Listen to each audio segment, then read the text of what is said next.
keep me down, I'm going. And if I ever fail, just know I'll go again. I never quit, cause I know that every loss may lead to another win. I'm going up. What's going on, everyone? Episode 39 of Locker Talk Live. Today is our Monday DFW, Austin, and San Antonio recap, fallout, extreme overreaction, whatever you want to call it. We're going to talk about some of the games across the area and talk about how that might impact those areas.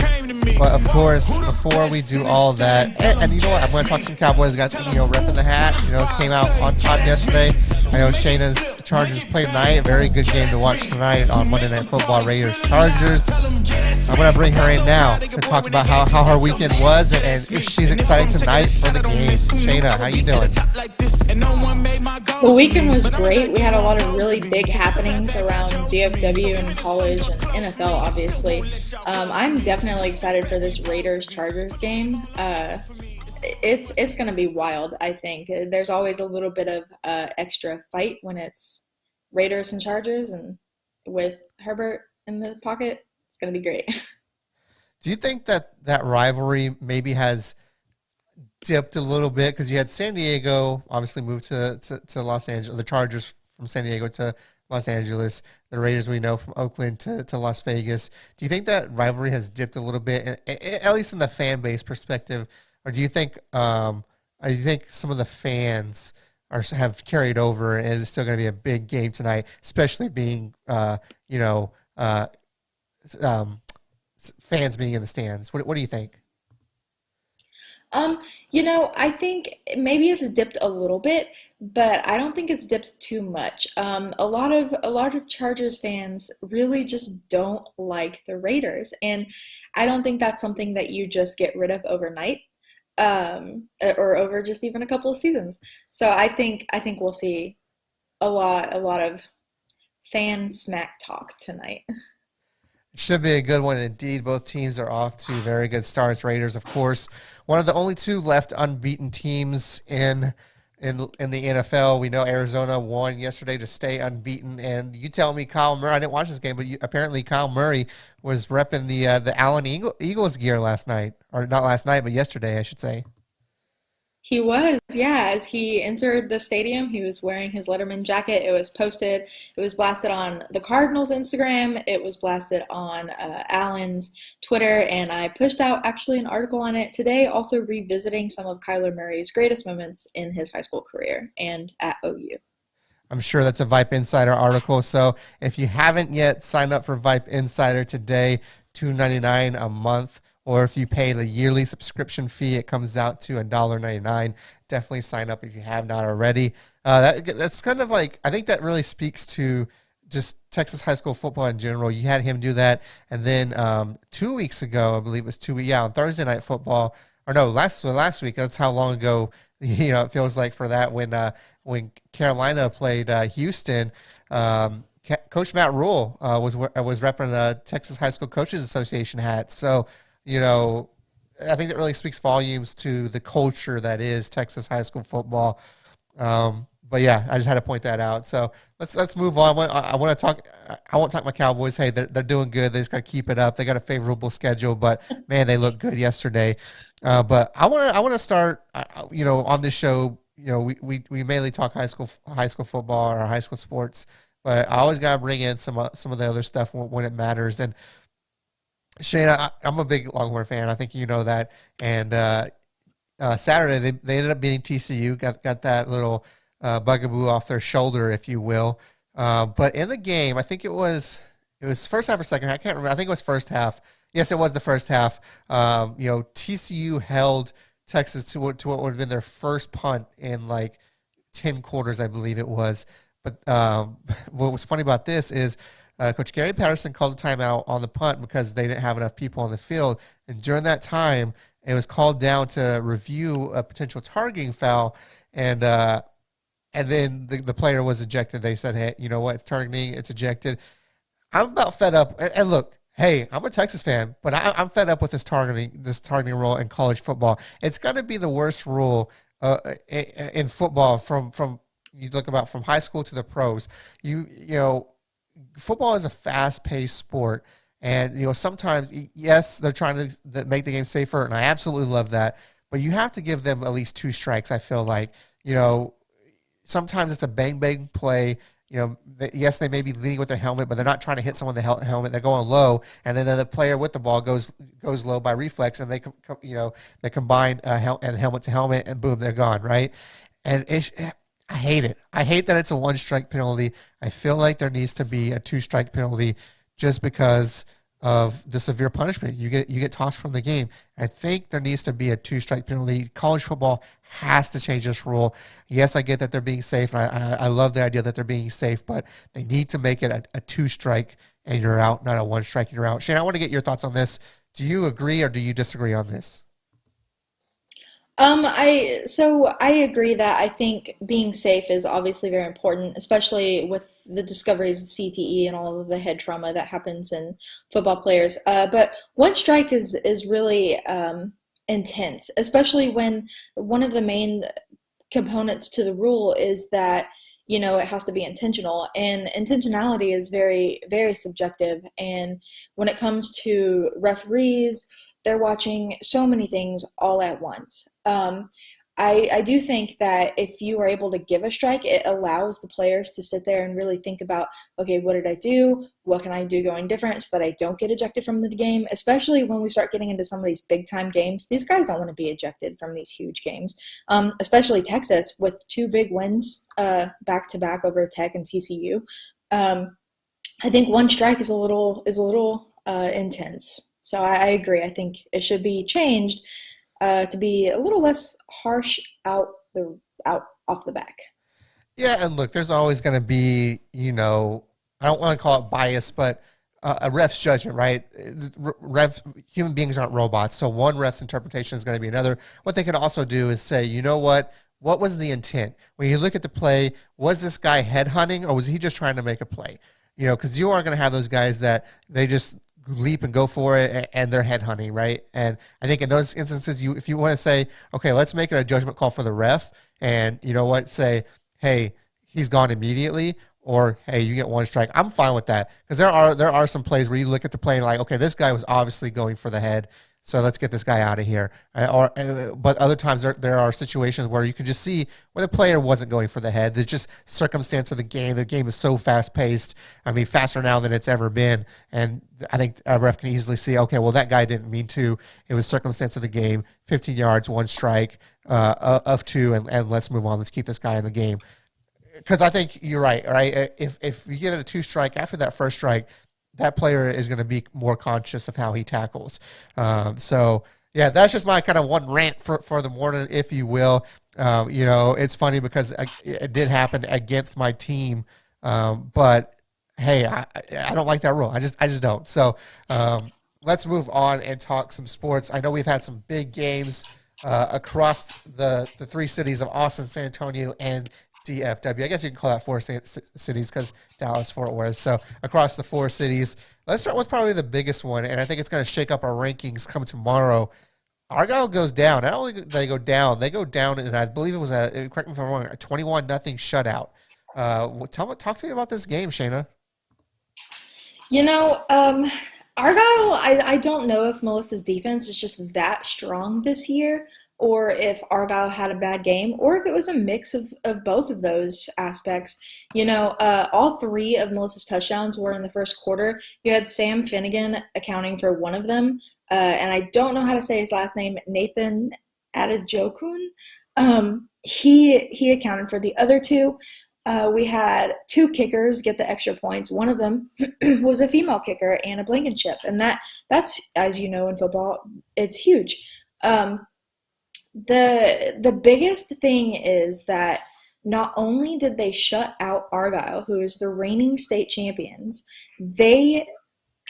Argyle hasn't lost a regular season game, I believe, since 2015, in their loss to Salina. And on top of that, they were previously on a 20-game win streak, counting last year's 16-0 run. So, I mean, that's just absolutely crazy for somebody like Melissa to come in and really put down Argyle. All 3 scores were in the first half, which means the second half was absolutely scoreless, just a lot of really strong defense. Yeah, it very much was surprising, and I think it's going to shake up your rankings tomorrow. I'm excited to see how your rankings come about. Um, I didn't really see across my San Antonio and Austin area too many upsets. I think the one upset, and it's yeah, I mean, Cedar Park's a rebuilding team. I mean, everyone knows they got to the state finals last year where they ended up losing, but they lost to Hendrickson last week or on Friday, and Hendrickson got blown out the week prior. So very interesting. This district is going to be wide open for the taking. So that was probably the most surprising for me across the city of Austin and San Antonio. I really didn't see anything that really stood out to me as far as surprising. Probably the biggest game, one of the biggest games, Reagan and Madison, a 14-11 win for Reagan. So a really good contest there. I would say maybe the biggest one, and this isn't a San Antonio team or that lost, but Cal Allen lost to Cornerstone Christian 31-6, a pretty convincing win for Cornerstone Christian. So good for Cornerstone Christian there, but a very surprising loss, especially the way they lost to Cal Allen there. Something of note that I want to bring up before I turn it back over to you. So we're talking about Brennan in District 29 6A. They had a bye week. Right now, they're the seventh largest school in their district. 6A, they break it up Division I, Division II.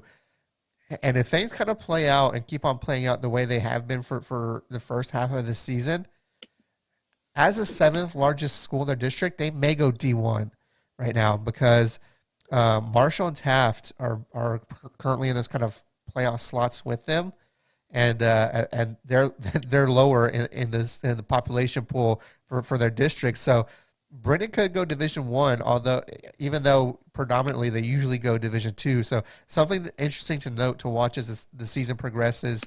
Let's turn it back over to you, Shana. What are some of these other games in the Dallas area that maybe not so much stood out to you, but something that you want to talk about? I know our team of destiny, and Scott's not here today. He's at a photo shoot for one of our campus media days. Our team of destiny finally lost. It was close until about midway through the fourth quarter. Then Allen put a couple of points on late. Tell us about that game. I think McKinney Boyd played a really great game against Allen. I don't think this loss is anything to be ashamed of. Like you said, the wheels did seem to fall off a little bit in that fourth quarter for McKinney Boyd.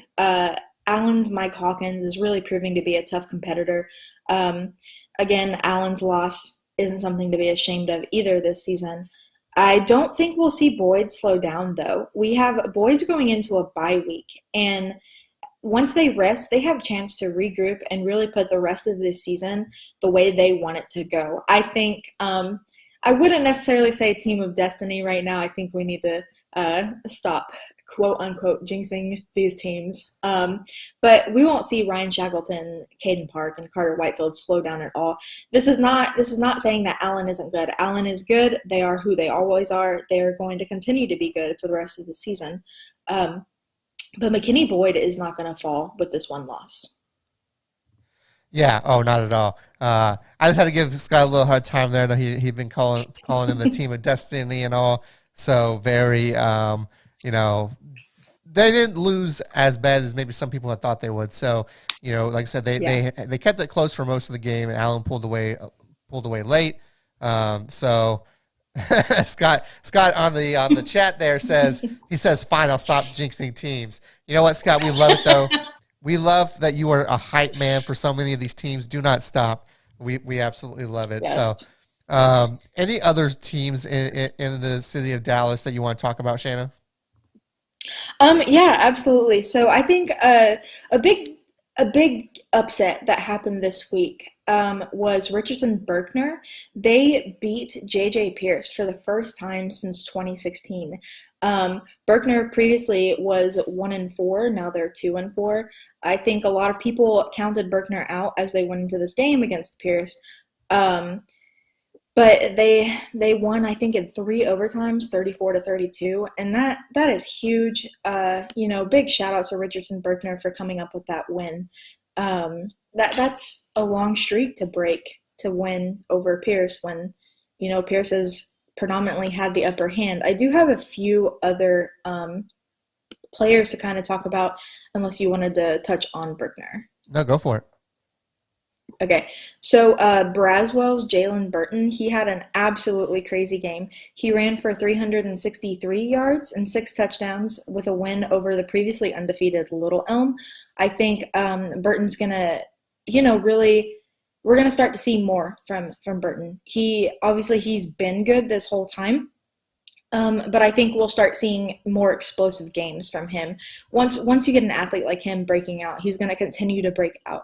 And then we have Frisco Wakeland running back Jared White.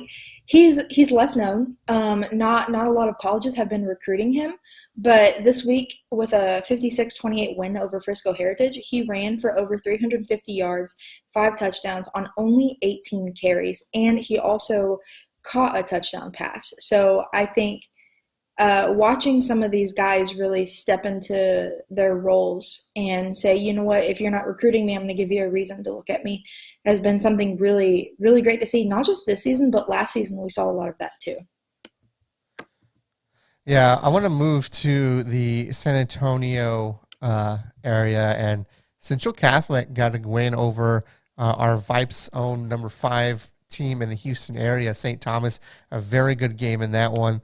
35-31, went back and forth, and Central Catholic gets the win. And then I got to mention just 2 San Antonio teams, but 2 teams, one in San Antonio. I guess you can call it San Antonio-ish, Austin-ish. I don't know how you want to call it. And then one Austin team, Shiner and Westlake. I almost feel like at this point, and I don't want to jinx them, but you almost have to pencil them in for at least state semis, if not state finals runs. Shiner is just looking as dominant as ever. They go and beat Wall this past week, 42-14. And that's 2. They played Poth earlier in the year, and then they played Wall. 2 teams that aren't pushovers by any means, and they thoroughly dominated those teams. And then you look at Westlake, who beat San Marcos pretty convincingly. Their district isn't, outside of that last game of the season for them, this should be a cakewalk, right? This should be the last, I think, 4 games they have up until Lake Travis is all about a warm-up and getting ready for Lake Travis. That's going to be the game everyone is going to want to watch to really see where both of these teams are, because I think up until that point, yes, Lake Travis has lost and lost to Rockwall. We know that, but I think heading into week 10 or week 11, I guess you could say, that's really going to be, okay, where do these 2 teams stand heading into playoffs? Both these teams should theoretically cruise up until that. I think it's November 5th or 8th or something like that matchup. One of the, I forget the date. I think it's 5th or 8th.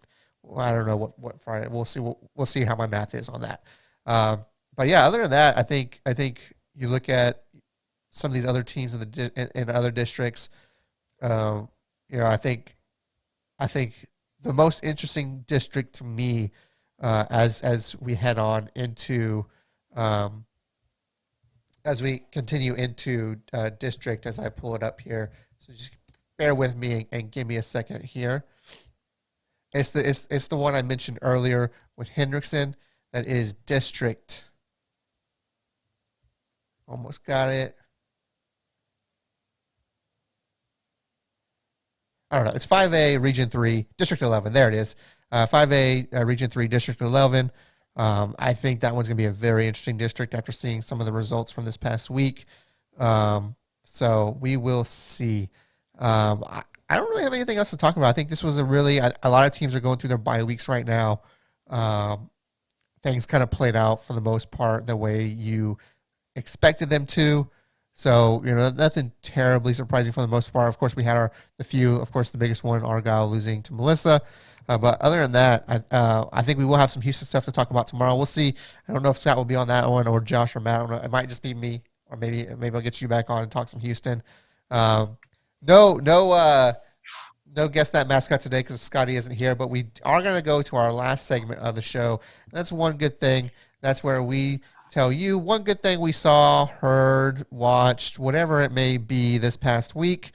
Shana, I know you had, I think yours is football related, but go ahead and tell me, what is your one good thing? So I sent the clip to you last night, which I thought was absolutely crazy. J. Sarah Catholic Football in California, they have a player by the name of Titus Haimuli, I believe is how you would say his last name. He had an absolutely epic one-handed catch. This guy was slicker than owl snot. He reached his hand up, grabbed it, and came down with it. It was intense. I don't even know how to describe the play without sharing it. Yeah, you sent me that play. I don't know what we can do with copyrights and all that. It's on YouTube. That's why I'm not showing it. But if you haven't, definitely try and find it. Maybe Shana can tweet it out, and then you can find her Twitter and check it out. My one good thing is also football related. It is Texas high school football related, and that's Boys Ranch, a high school in Texas. The Rough Riders. They beat Booker 38-14, and the reason that's so impactful for me to make it my one good thing is it snaps the state's longest losing streak at 49 games. The school, if you don't know, it's located on Cal Farley's Boys Ranch, which is it serves at-risk boys and girls, and funded entirely through donations. And tonight they won in pretty convincing fashion. So congratulations to Boys Ranch getting the best of Booker and ending that 49-game losing streak. Congratulations to you. That's going to be our show today. A very short show. Of course, we didn't have Scott on for his usual antics. Hold on. We do have a comment on YouTube, I see. It just says ha. So, haha. There you go. That is our show for today. Very short show because we don't have Scott's usual antics, but he will be back, if not tomorrow, hopefully by Thursday for our preview show. We will be back tomorrow at noon to cover the Houston area. And then, of course, we have our slate for the rest of the week. Before we get out of here, Shana, tell us about that DFW area.